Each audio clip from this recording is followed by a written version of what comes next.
ఏమైంది అమ్మా? నిన్నటి నుండి నీరసంగా మాట్లాడుతున్నా. నీరసంగా ఉందండి.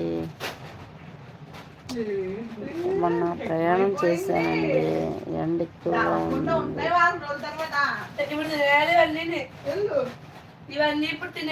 సౌఖ్య సౌఖ్య గొడవేంటి?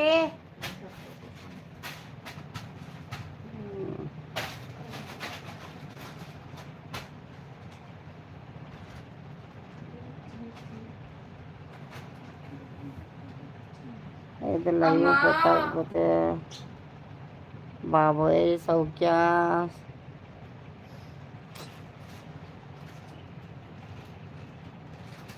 నాకు ప్రయాణం చేస్తే పడదండి, దానివల్ల నీరసంగా ఉంది. మొన్న ఊరు వెళ్ళాం కదా, పెళ్ళిళ్ళు ఫంక్షన్లో వెళ్ళనండి. ఇంపార్టెంట్ అయితేనే వెళ్తాను, అయితే మా పిల్లలు వెళ్తారు. సౌఖ్య గోలు పెట్టకమ్మా.